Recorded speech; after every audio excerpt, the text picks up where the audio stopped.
Hello, gorgeous. I am back today, and today we're talking about why some women have limiting beliefs while others don't. The truth is, I can write a whole book or a whole encyclopedia on just the topic of limiting beliefs, but I wanted to give you a little bit of something today to help you kickstart your inner work journey or take your inner work a little bit deeper. So, first and foremost, all beliefs are limiting beliefs. I know you've heard me say this before, but as long as we are spiritual beings having a human experience on this planet, all beliefs are going to be limiting beliefs, because the ultimate truth is that we are all just unlimited beings and we are at one with God. But in order to have this experience on earth, we must detach from that and have this individual sort of experience. So the way our subconscious and actually also our nervous system works is that human beings automate a lot of things on this planet, because there is just so much information coming at us and so much everyday processes and things we need to do. If you woke up and you had to learn how to walk every single day or learn how to eat every single day, the human race wouldn't have survived. So automation is a very useful human tool, and actually obviously animals have this as well. It's very useful to just automate a lot of things, right? That's why, has this ever happened to you where you drove somewhere and didn't remember driving there, and you're like, oh my god, how did I not kill someone? Like, how did I get here? It's because driving is automated for you. Like, your body just remembers that you just do it, right? So our subconscious, just like our body, also automates a lot of belief systems and a lot of things that happen to make it more useful and more easy to survive on this planet, right? So for example, let's say that when you were a little girl, you were having a fabulous day and you decided that today was going to be the day that you go up to your mom and let her know about this new doll that you wanted. And you were so excited, and you were wearing your pretty little dress and you just had a big smile on your face, and you went up to your mom and you said, Mom, I want this doll, I really want to buy this doll. And let's say that your mom was having a very different experience that day. Maybe she was having a really bad day and it was just not the best timing for her. And she maybe scolded you or yelled at you for wanting things or wanting this doll, or maybe she just shooed you away.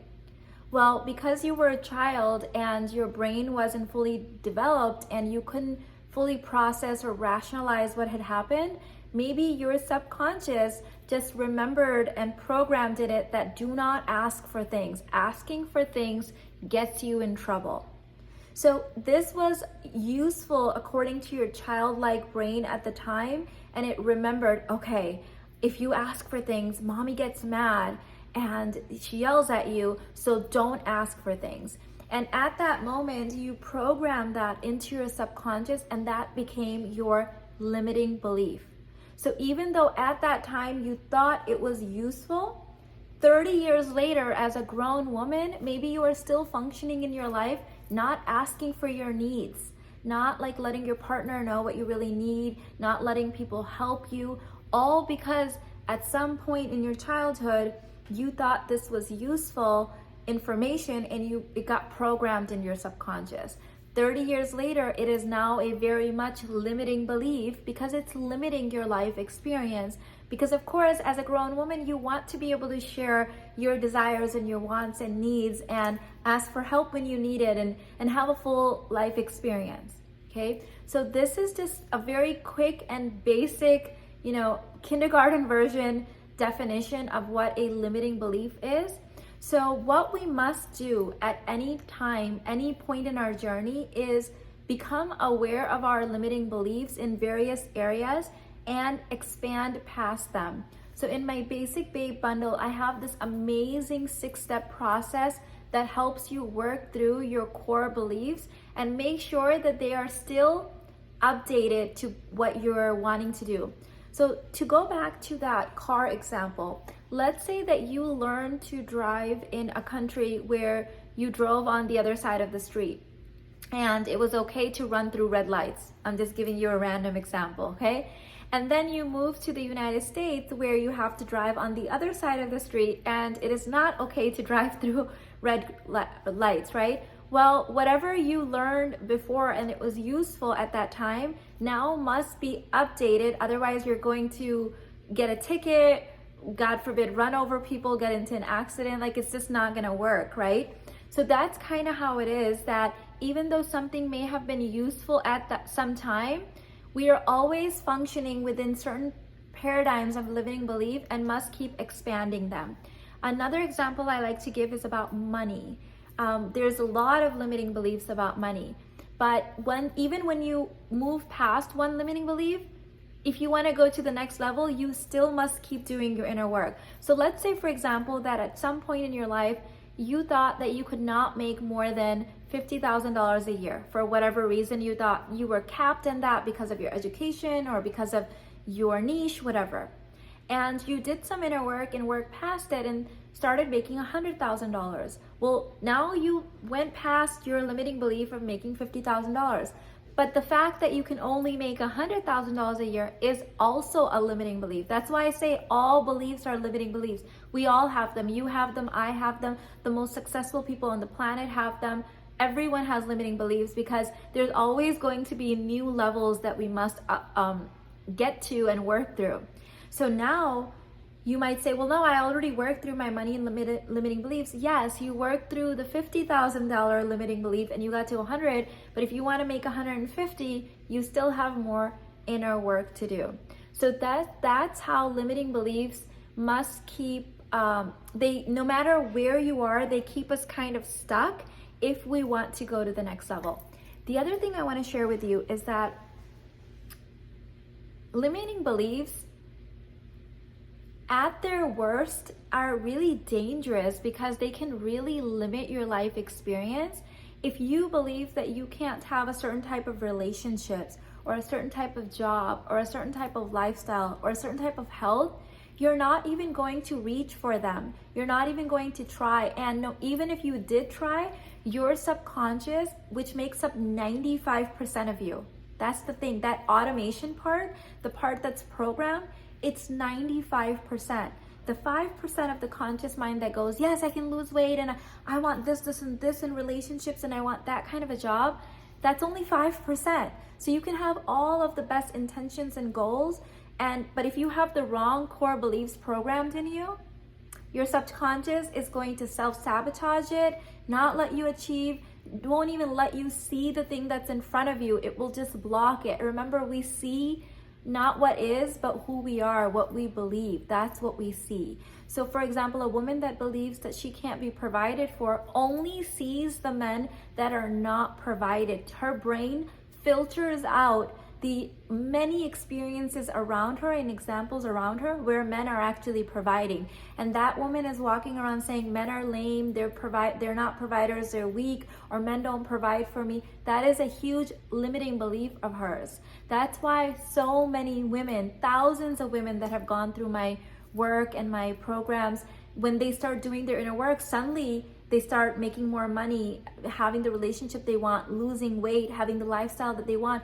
It was always there in front of them, but they couldn't see it because the 95% that had something else programmed wouldn't allow them to see it. So this is science. This is not woo-woo stuff. Like if you study how the brain works, how the nervous system works, how the subconscious works, like this stuff is pretty deep and it's pretty life-changing.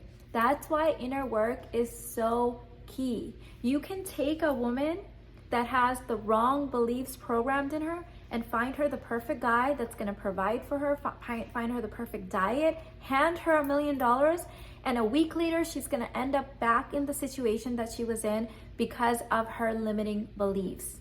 So yes, even though all beliefs are limiting, you must still push them. So I have tons of limiting beliefs. I still hear myself saying them, I'm still working through them.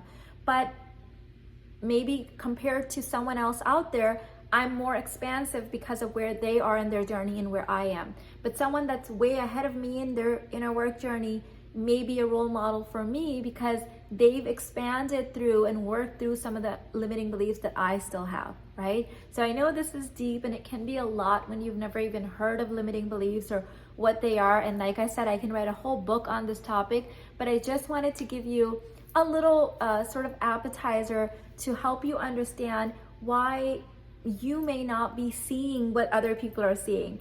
Other women might be going out there dating, have a whole rotation, and you're over here saying, well, I can't even get one guy. What are you talking about? Have 4 or 5 guys in my rotation, right? Limiting beliefs. Limiting beliefs, okay? That's the main thing. That's why all of your inner work helps you change those core beliefs that you have. And the new beliefs may still be limiting in some aspects, but they're better than the ones that you had before. And then the next layer, you're gonna go even deeper. And the next layer, you're gonna go even deeper, okay? So that's why this is it's a lifelong process if you want to keep growing and expanding, right? That's just how it's going to be. Now, some people get to a certain level and they're like, you know what? I'm happy, I'm just gonna coast over here. That's fine too. The end goal, what we're solving for, is your happiness and your satisfaction. So as long as whatever you're doing is making you happy and you're having an amazing, blissful life experience, then that's it. That's the ultimate goal. Okay, I also have a very quick announcement for you guys, a very exciting announcement for you guys. I know you have been waiting for me to announce my next intensive date. Well, my 5th annual New Year in-person intensive is happening in January 2023 in Houston, Texas, and it's called Rebirth 2023. We're going to be doing a lot of work around our containers, our limiting beliefs, identity recoding, and of course, yummy, delicious sisterhood like we always have. So that information is linked in the description box. Spots are highly limited. Of course, I like to keep these as intimate as possible. And so if this is calling out to you, now is the time to sign up. There is a payment plan option, and also I'm running a early bird women who decide price right now. So if you're gonna sign up, now would be a great time to sign up. Spots are going fast. My previous VIP clients and students always have first dibs on this. I announce it to them before announcing it on YouTube and Instagram. So spots are filling up fast. If this is calling out to you, if you're meant to be there at Rebirth 2023 in Houston, Texas, then go ahead and sign up for that. If you want to continue doing your independent inner work, you want to start doing that subconscious work, you want to start rewiring your core beliefs, the Basic Babe Bundle is the place to start. I believe that every single person should start their inner work with the Basic Babe Bundle and then move their way up. All right, babe, I love you. I've got to go shopping with the kids for back to school. I'll see you in the next one. Bye.